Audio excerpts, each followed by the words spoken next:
Welcome everyone to 10G Online Connect. So if you haven't attended before, welcome. Obviously the whole purpose of 10G Online Connect is to expand your network beyond just your region. So definitely getting some insight and inspiration from people all across the country. And this morning we have Gibbard chatting to us from Auckland, I believe. So from Oxygen 8, which is a business consultant. So Anne herself is a business success partner with Oxygen 8 Consulting, and what she believes in is that all businesses have that potential to be successful with the right support. So she supports business owners to identify and work towards their business goals, and then put those right systems in place, and then develop the insight tools and confidence that they actually need to achieve greater growth, because we're all in business. That's why we're part of TNG, and I'm sure we could all get good value out of upskilling and knowing what a better process is, because we don't know what we don't know until we know that we should have known it. So it's going to be really cool. And obviously today, Anne is just going to run us through 8 steps to a valuable business. So really looking forward to what you have to share with us today, Anne. Well, thank you very much, and thank you for the opportunity for having me talk today. I hope the voice is going to hold out. We'll see how we go. So first of all, who are we? This is our conference 2 years ago now. We couldn't have one last year because of COVID. So who's Oxygen 8? So we're a group of passionate business consultants, and we come alongside business owners to help them to grow their business. So we've talked about the business success program. So it's a proven system that expands business profitability, but we work over a multi-year time frame because there's very little that can be done in the short term. We work with all different types of businesses in numerous industries because there's no one size fits all, but we're here to help all owner-operated businesses. So what are we going to cover today? We're going to have a look at why most businesses fail. We'll have a look at what a great business does, and you'll get a chance to think about how your business is doing. What would be really useful is if you've got a pen and paper available, because you're going to be scoring yourselves, and there'll be some summaries at the end. I will make these slides available for those that it'd be easier later on. So first of all, the business survival stats are pretty appalling. This shows the decline. I'll just go to the next page to show some of the stats. So 20% of small businesses fail in their first year, 30% in their second year, 50%. Continue, Anne. Yeah, and there's only 70% of small businesses fail in their 10th year or more. So only 30% of business will survive after 10 years. So if you're still going after 1, 2, 3, 5, 10 years, congratulations to you. You're outperforming a lot of other businesses. But just a warning, be prepared to constantly dust yourself and try again. Things keep changing. Markets change, the economy changes. You've got to keep planning. So that's what we're going to talk about today, is actually having that plan. I want to have a think about, before we get too much further, is why are you in business? Why did you go into business? Perhaps it's to earn a better income. Perhaps it's flexibility about being your own boss, putting your own standards, putting your own flavor into the business. Perhaps you like being a boss and managing other people, or you wanted to build an asset, a passive income, and generally just a valuable business.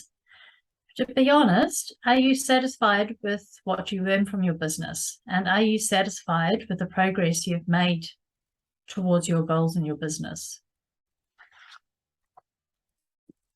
So this is where your first action point. Hoping you can see that. For me, the speakers are covering the bits on the right. So just some ideas of why did you go into business in the first place? And for each of those reasons, have you exceeded your expectation? Have you achieved your expectation, or are you below expectation? There's some areas for improvement.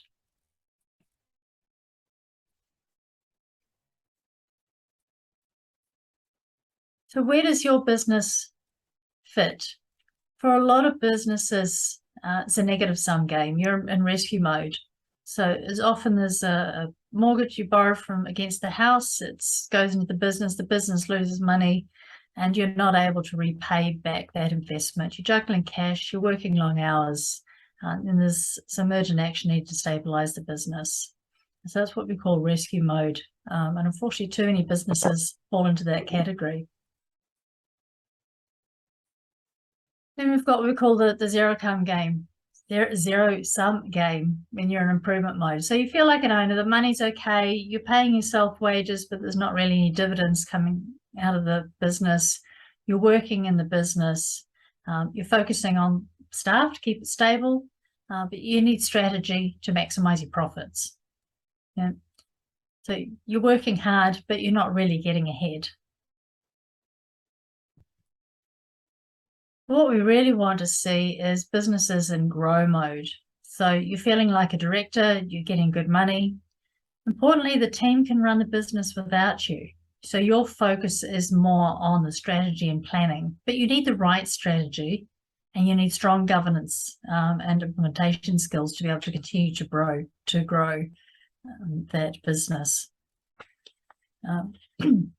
So when the team can actually run the business on its own, the business is far more valuable.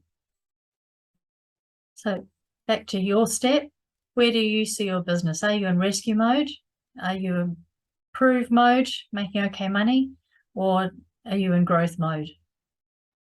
Where do you think your business lies? And make a note of that on your bit of paper if you've got it with you.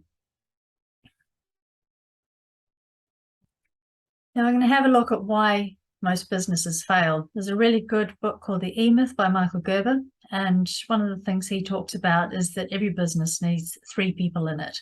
So you need to have an entrepreneur, a technician, and a manager. So the entrepreneur provides the vision and the future goals. The manager organizes everything and gets things done, but the technician actually does the work. Now, too often in smaller businesses, there's one person trying to juggle all 3 hats. So they're trying to do all 3 roles. And the default, unless you manage it, is to be the technician, to actually be the person doing the work. But if you're too busy working in the business and doing the work, you're not stepping out to be the manager or the entrepreneur and get things done and think of that big picture vision. So you've got to think of the business as being bigger than you. And to do that, you've got to build systems. Yeah. So when you've got systems in your business and processes, you're able to leverage what you do and make it bigger than just you in that business.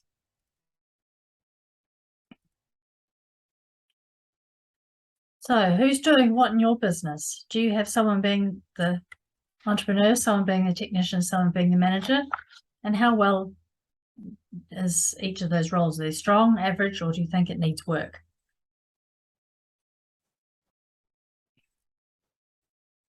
But what if your business was more like an asset?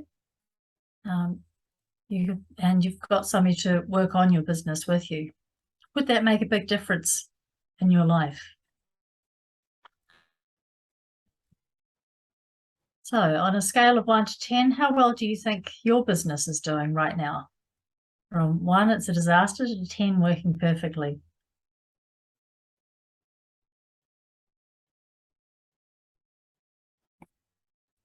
Now we jump into the 8 steps to grow your business. So we start on the left in the green, which is all about the knowing, through to the blue section, which is all about building the right systems and people, and through to the red section of actually delivering on the results and putting in implementation, setting and achievement milestones. So we're going to go through each of these in a lot more detail in the next 10 minutes or so.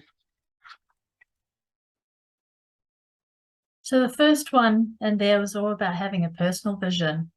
So how often, or have you ever sat down with your life partner and thought about where you want to be in your life in 5 years' time? So what's your family situation? Do you need to be putting money away for the kids? What hobbies do you want to enjoy? Where do you want to live? What sort of wealth do you want to have? Do you need to have money for the kids? Do you need to have money put aside for KiwiSaver? Is there any health things that you need to be focusing on? What skills do you want to have? So there's all sorts of areas in your life that you can be focusing on and having those goals and what you want to do. But it's really important to have these conversations, and it's even more important to actually write it down, because when it's written down, it is more visible, it's more tangible, and something you can revisit from time to time to see how you're progressing. So this is your bit of paper coming back out. So if you can put down for the first question and put the number next to that question, and because we will be adding them up. So put a 1 if you've never thought about it, 2 if you've thought about it but done it, 4 if you started by writing it down, or 5 if you're fully on board with the process.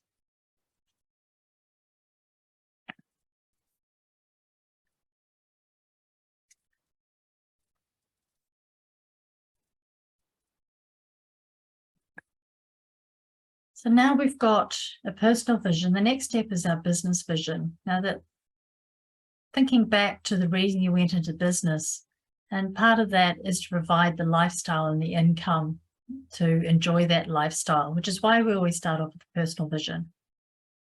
But in your business, we also need to look 5 years ahead. And this is where you get a chance to dream big. So what is your ideal business in 5 years' time? But focusing on some key things like, who is your target market? What is your quality position? How big do you want to get? What would your team structure look like? What's your point of difference in your business? So not just a market requirement, but a real point of difference that makes you stand out, that makes customers want to buy from you. What do you want your team culture to look like? What sort of training do you need? And what sort of goals do we need to be trying to achieve to be able to get us to this ideal position of what we want our business to look like? So this is the next question for your piece of paper. So do you have a written and live business vision? So 1, never thought about it. Write down a 2 if you've thought about it but not done it. 3 if you've got the vision but you're not really taking any extra steps. 4 if you've written it down and started taking those first steps, and 5 if you're fully on board with the process and are actively working on it.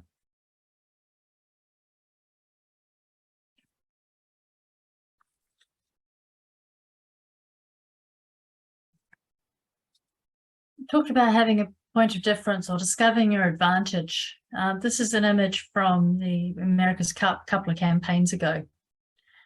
So they only needed one advantage. There's only one thing you need to do to win an America's Cup, and that's to have the fastest boat. If you can't have the fastest boat, you're never going to win. So they designed a boat that was going to have a lot of speed and power. But once you have a requirement for speed and power, you need the power to run that boat. They need to be able to control it. There's no point going fast if the boat's going to keep falling over, as the Americans found out disastrously. So they had, because you need the power for the wing controls, the foil controls. So they reversed engineered it and said, well, how do we provide more power? Generally, there are grinders using their arms to generate the power to operate the boat, but they decided, well, actually, legs are stronger than arms. Why don't we put cyclists on the boat? Yeah. So it's about thinking outside the box to say, well, what is our advantage and how do we make that happen?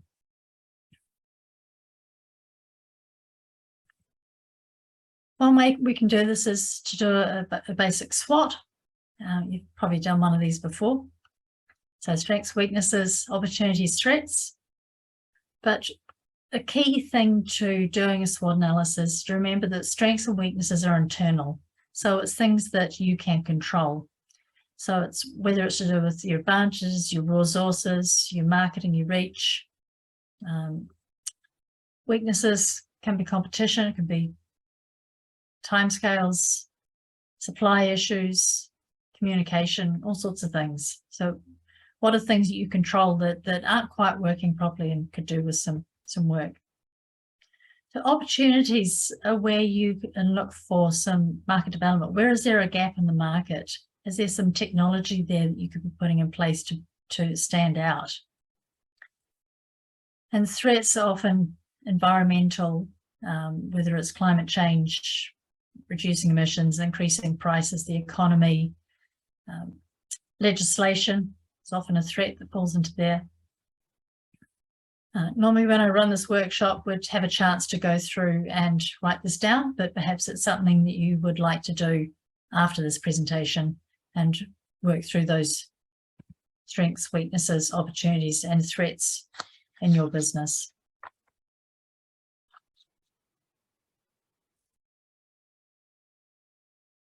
So the next question for your piece of paper says, how well do you leverage your business advantage? Yeah, so this is thinking back to the America's Cup example. So are you a Me Too business? Or you're not sure what your advantage is, or you know what that is, but you just don't know how to exploit it? Through to number 5, customers clearly appreciate what we do, and it's very clear on what our advantage is. So write that down, write the number down on your piece of paper.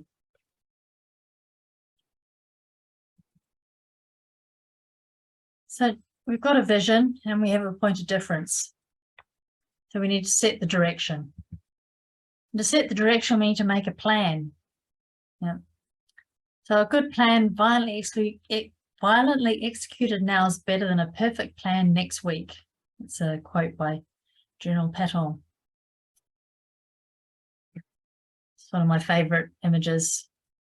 Your plans might look straightforward, but we all know the universe throws all sorts of things at us. And the last 3 years, 2.5 years has certainly been a good example of that. But to have resilience in your business, it's about knowing where those ladders and ropes are to be able to pull you out of whatever the universe throws at you.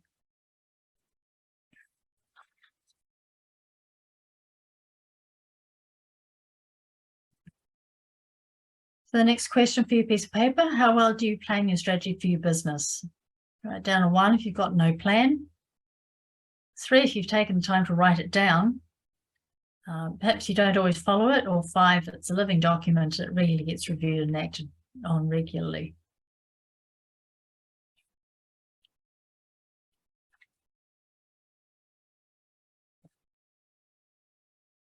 So the next step in the 8 steps is to have the right people.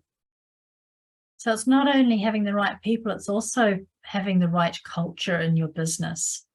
So we talk about being above the line and below the line. So when you're above the line, you're taking ownership, accountability, and responsibility. But when you fall below the line, you jump into blame, excuses, and denial. And building this culture and staying above the line starts with you as the owner at the top of the business. Yeah.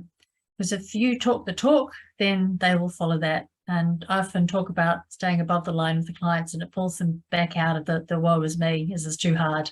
And there's a, right, what can we do about it? How do we get this fixed? Yeah. So remember, a great culture stops with you. It takes 10 years to develop a great culture, but it takes only 10 minutes to destroy one. So thinking about the team you've got around you. So write down the number that suits your business, from you're joking, my team are useless, or 2, they make excuses and blame others, so they're falling below the line. 3, if they get stuff done, but only when you tell them and it's taking time. Or 4, you've got a great culture and you're developing your team. Or 5, you've got a fantastic team that's always operating above the line and importantly can run the business without you. So write down the number on your piece of paper.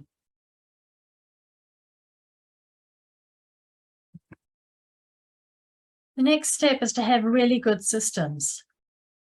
You don't have to have all of them straight away. It could be just starting out with an accounting system, but you might need to build up to a number of other systems in your business to help it to be efficient and effective and to make yourself easier and allow you to scale.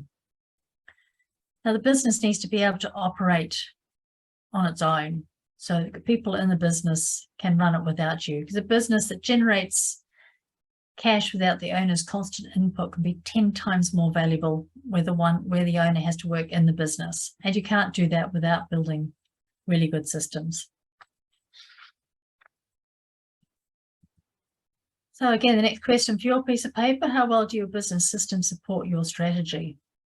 We've either got no real systems, you've got to improve, but having it started, you might have a number of ad hoc manual systems. Or 4, you've identified the key systems and you're working through to improve that. Or 5, our key systems and processes are fully documented, reviewed.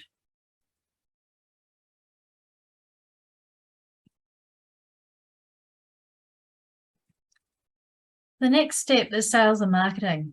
Now, you may notice that we've gone through quite a lot before we get to sales and marketing. This is often where businesses go wrong. They jump straight into spending money on sales and marketing without knowing what their advantage is, what their strategy is, and having the systems and processes and people to be able to fulfill those sales once they come through. So that's why sales and marketing is step 6 in our process. Yeah, but it's around understanding what part of your marketing is actually working. Yeah, but there's some fairly easy and cheap ways of increasing your reach out there. And so take the time to think about what new lead generation your ideas could try. You could try what testimonials can you get from your clients, or what potentially is an added value or new service that you could share with your clients. Okay, back to your piece of paper. This is your question. So how well does your sales and marketing support your strategy? You just always do what you've always done, or you keep coming up with new ideas, or you've got a good sales and marketing plan, or it's an integral part of your overall strategic plan and you implement it well. Write the number down on your piece of paper.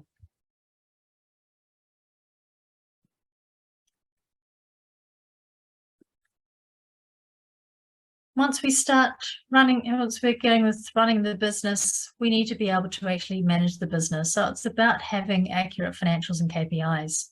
So do you keep accurate financial records and review them every month? Do you know the margin on each of the products or services that you provide and know which one you're actually making the most money on? Do you review your expenses and keep them as low as possible?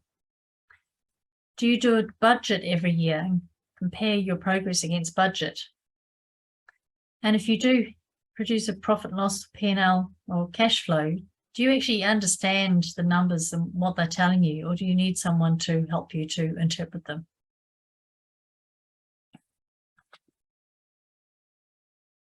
So this is the next question for your bit of paper. So how clearly do you see your business performance? Is it only what's in the bank account? Is it from your accounting system, but perhaps that's not always accurate at any one time? Do you rely on your bookkeeper or accountant to do your management accounts? Or 4, do you regularly review your profitability across the business, or by product, or by client? Through number 5, you've got a sophisticated suite of monthly reports, which are reviewed monthly. So write that number down on your piece of paper.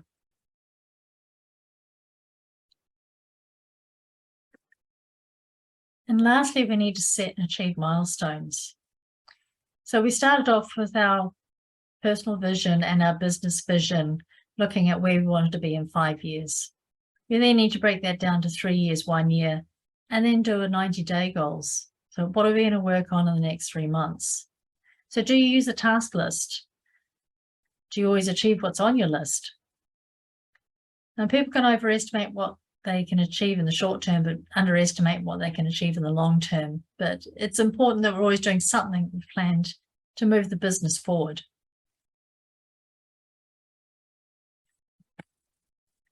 So last question for you.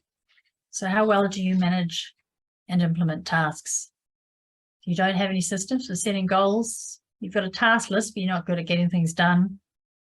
Having team meetings where goals are set occasionally, to having that monthly where goals are set, allocated, and progress is recorded. write that number down on your piece of paper.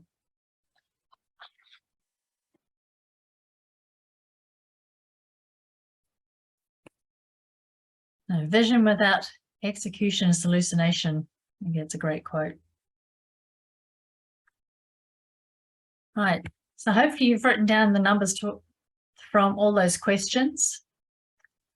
So you need to write those, add up all those numbers. Now, the astute of you might see that there are 9 of these where I've said that there's 8 steps. That's because we've split personal vision and business vision into 2 questions. Yep, so take a moment and add up your score out of 45.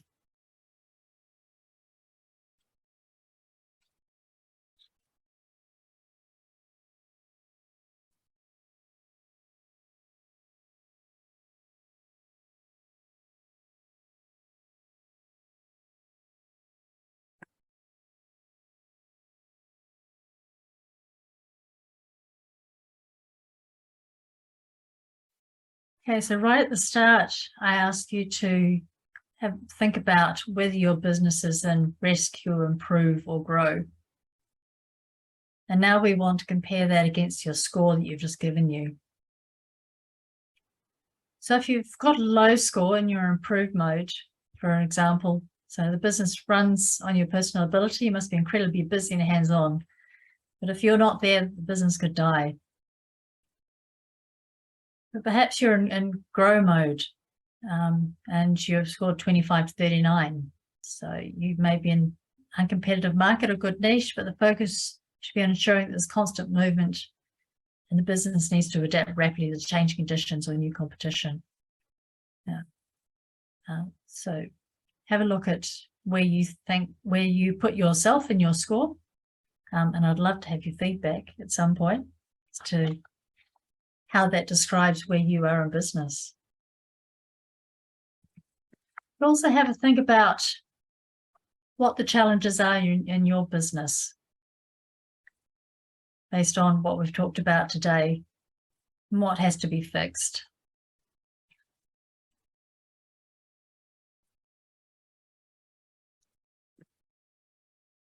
That's pretty much all that I have. So there's time for questions. As I said, the copy of these slides are available if you would like them. Just send me an email. All my contact details are there and I'll send you a copy. Feel free to contact me on Facebook or LinkedIn. I do have an Auction Act Facebook page, and I'm on LinkedIn as well. And I'm happy to take any questions. Thanks so much, Anne.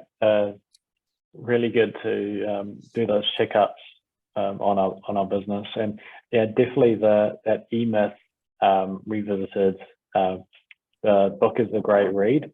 Definitely explained a lot when I realized that I was the technician and needed the systems to support the management, especially if you're starting business by yourself, and you have to do all the hats, wear all the hats.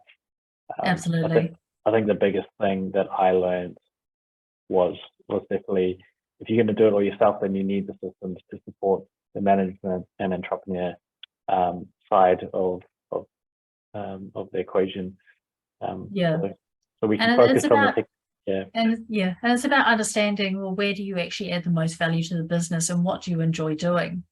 So if you're really good at sales, go and do that. If you're really good at quoting, do that. If you're good at actually putting a product together or making it happen, do that. And if you don't like the admin side of things, find somebody else to do it.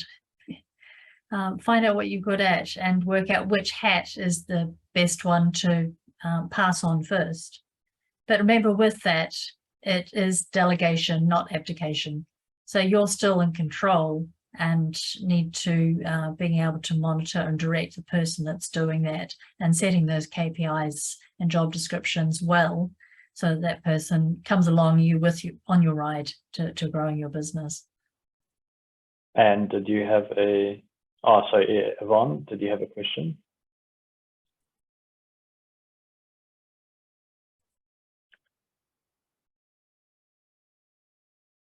Not yet. I've got a question. Sort of, I am here. I am here. I'm busy typing. Well done, Ian. Sorry, I've missed quite a bit of it because I've just got an urgent claim on my hands, and I've got to try and track down a bloody claims assessor. So I'm so sorry. Have a fabulous weekend. You're awesome. You rock. And come highly recommended for anyone looking for business coaching sessions. So well done, Sweet. Good to have a recommendation from Yvonne. Cool. Richard, go ahead. Yeah, so just the roles of the technician and the manager. Could you just explain that a little bit more? Sure. So the manager makes sure that things get done. So the technician is the person that's actually getting the work done. So they're building the building, they're working on that, doing the manufacturing. Yeah, they're actually doing what needs to be done to keep the customer happy and fulfill those sales.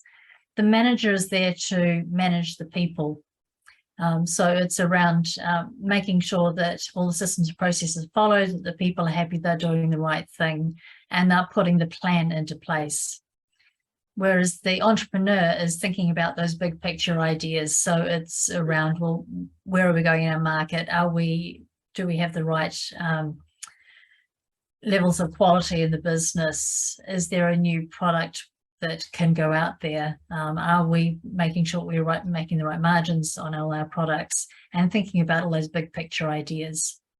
Yeah. So the manager sort of is in the middle making that happen between the technician, the manager's role.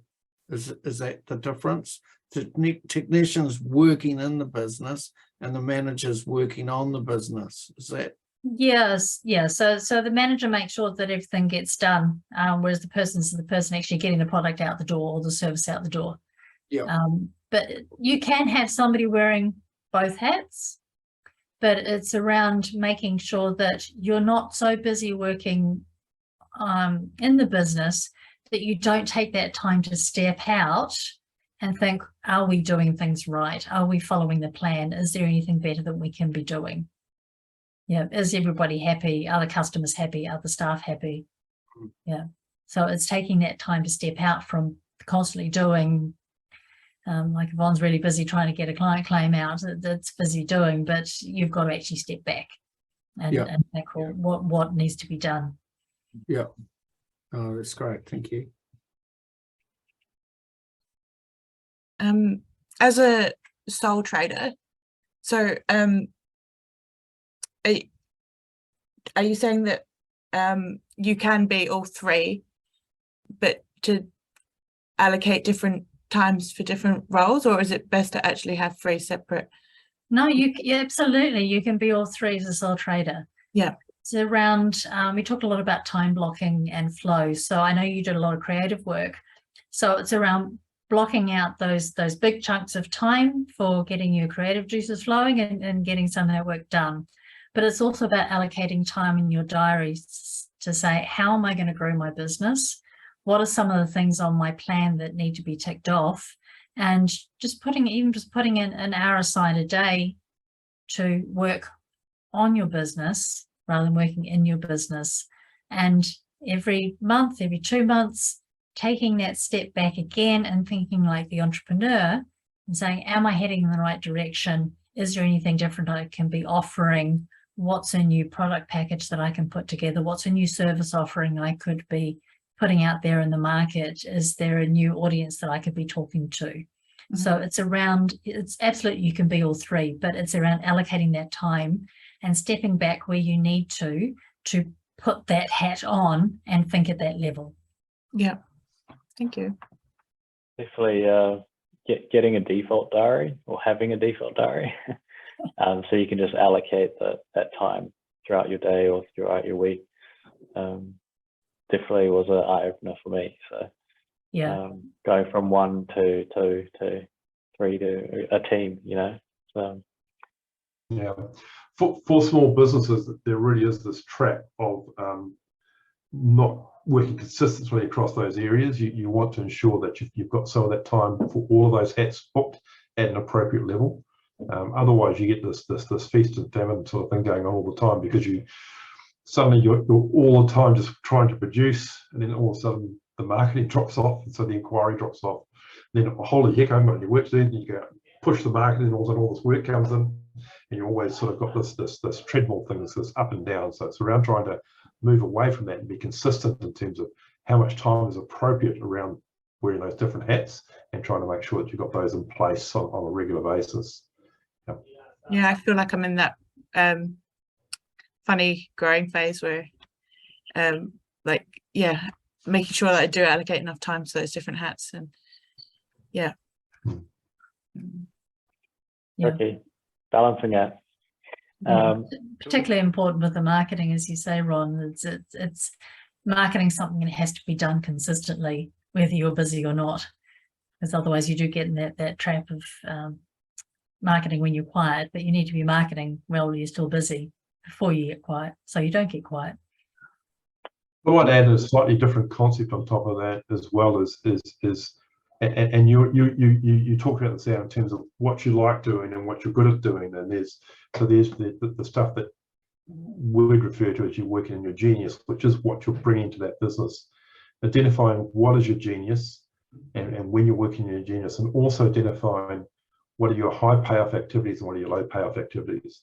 Because if you can identify what your genius is and what your high payoff activities are, and identify what your non-genius things are and what your low payoff activities are, and try and get them grouped, you've then got that ability to say, well, okay, as I grow and run out of time, I know where I'm going to start targeting to recruit or outsource or in some way deal with those low payoff activities that are not my genius area.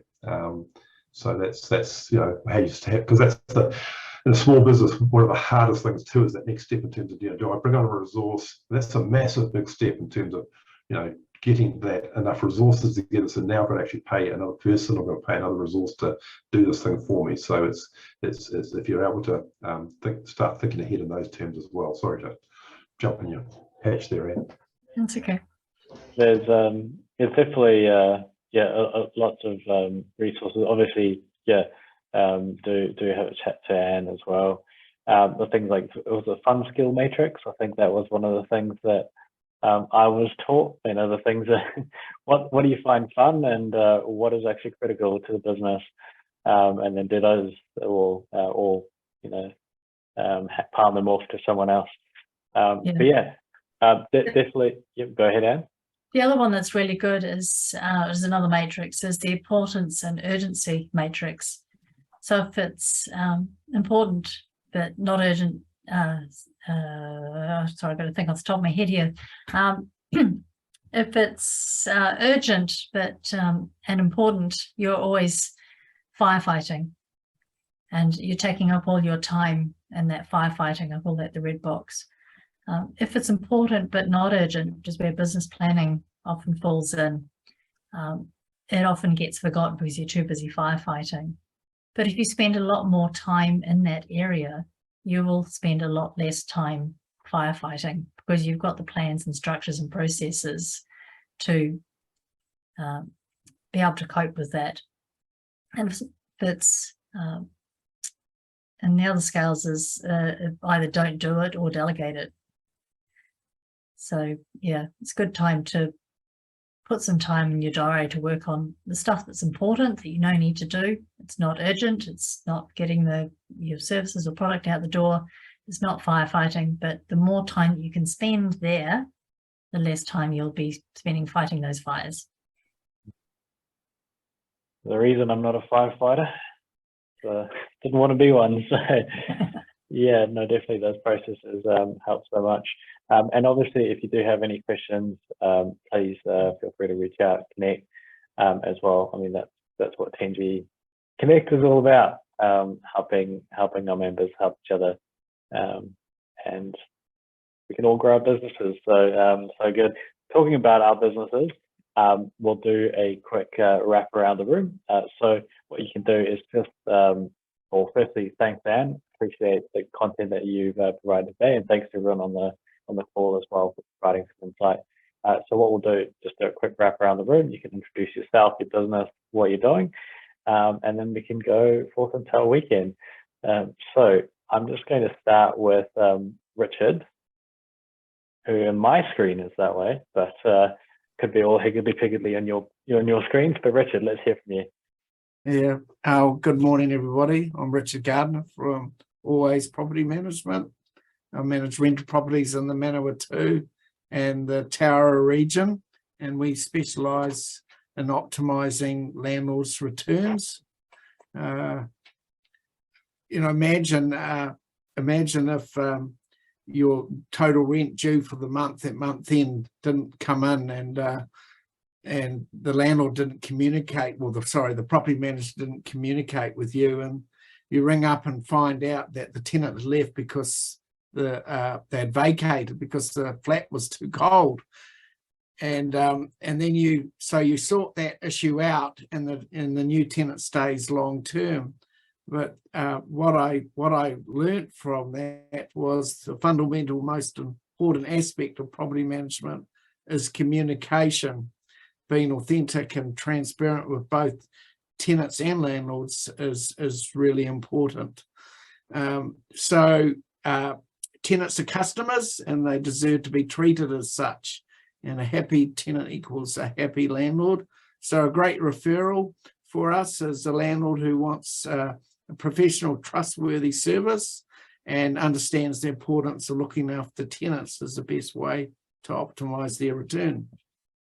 Cool. Thanks, Richard. Ron.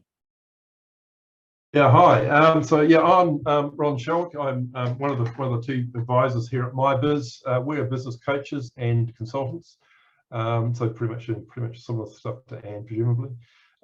We work with small businesses and try to help them overcome their problems. Primarily, we start working through the optimization process. So we find that much of our fee is actually already in the business. In fact, our fee plus a lot more is already there. Unfortunately, it's not coming into the client's back pocket because of inefficiencies or leakages that they've got. So we work on optimizing the business and getting that business more efficient. Our ideal client is someone that's got ideally sort of a 250k plus type turnover and has been in business for a while, so they kind of understand that they've got some difficulties and issues, as opposed to the brand new entrepreneur who doesn't quite know where they're at yet. At the moment, we're launching our business group, so that's an online and an in-person business group. So in-person here in Palmerston North and online across New Zealand and Australia through Zoom. So that provides a 90-day plan. It provides accountability to the plan and obstacle and hurdle resolution on the way through. So we meet fortnightly to determine that plan work through. So Ron Shelwick, looking for business owners that want to be held accountable and want to move their businesses forward. Thanks, Ron. Sharon.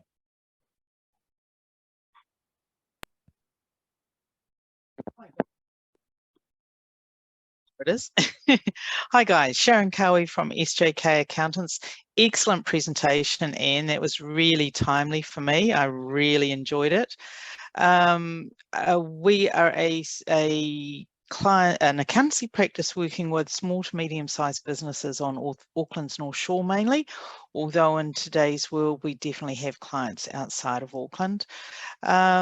We do, in terms of our what we're looking for, we're actually not particularly looking for clients at the moment. We're very, very busy, so time for us to be really thinking about things like staffing and strategy and whatnot, and what we need to do to increase our capacity. So team, not really looking for work, just enjoying the session. Thanks guys. Good place to be in, Sharon. Asia? Yeah. Hi, Asia Seko from Marketing Lab. We are pioneers of new ideas about sales and marketing in the fast-changing environment since 2020. We've been in business for a long time. Your presentation, Anne, was incredibly timely for us, because never mind how much we're doing planning and everything else, it's always very refreshing to remind the steps that needs to be done. And I just took some notes about what we probably missed lately. So I just feel that was, coincidentally very timely presentation. So I appreciate this deeply. Now, we're the sort of people who are focused on implementing good sales and marketing strategies. So for example, when people like Ron recommend businesses what needs to be done or helps them to put together a plan, we believe that businesses often fall short because of lack of time, lack of money, or lack of resources and knowledge how to execute. So we are their implementation partner, and we work with small and medium and sometimes very large businesses as well. And we strongly believe in what Anne said, marketing has to happen all the time. So our biggest obstacle in our businesses are businesses who are doing really well, don't need clients now, but next minute they're on our doorstep saying, oops, how can we get clients now? And what can we say? You should have been starting yesterday when you were very busy. There were lots of clients, lots of work. You had no headspace. That's why we as implementation partner can take care of this day-to-day marketing challenge. So you can continue being very busy. Rest assured, the business is coming tomorrow. Sharon, sorry, I was picking a little bit on you, but this is like, as we all know, people only have that many, hours in the day. So we believe that we are helping businesses to truly grow, even when they're busy. Oh, thank you. Katie. Yeah, amazing presentation. Thank you, Anne. I scribbled heaps and heaps of notes, and I was generally quite happy with my result, but yeah, now I'm quite clear on what I need to work on. So my name's Katie. I am a copywriter and editor. I have a soft spot for the long stuff. So what that means is I write blogs, case studies, ebooks. I'm working with a few clients to gather case studies for them and white papers. I love interviewing people. I love asking deep, big questions and getting to the heart of the matter. And of course, I love writing. So sales and marketing, like we've talked about today, is really important. I can help people execute their sales and marketing through really well-written, high-quality, well-researched content pieces.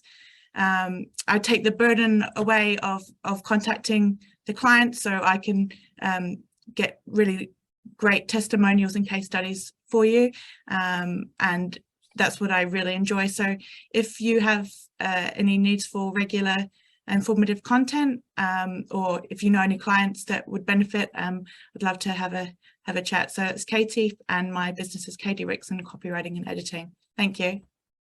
Thanks, Katie. So there's me. I'm Dan. So wearing multiple hats. When I'm not involved with the TNG, I run Ingot, which is a design studio. So what we do is we work with businesses who are established, have a website, but they need to push that further. So they're integrating with CRM. So they've got lots of clients, or they need a membership system, or they need email automation, or they kind of get into that point where they've got all these little apps and things that they use, but they want to put it all into one ecosystem that's easy for them, and it's obviously branded really well so that they can stand out from their industry peers as well. That's the space we sit in. So definitely our ideal client is an established business, someone who's been in business for 5-10 years, that's kind of getting to that next stage, need to push further, need to automate their marketing process, need an ecosystem that can manage it all. We don't do the marketing, that's more Asia's part, but what we do is build the infrastructure and the website, and obviously design it all. So that's what we do, and it's a pretty exciting space to be in.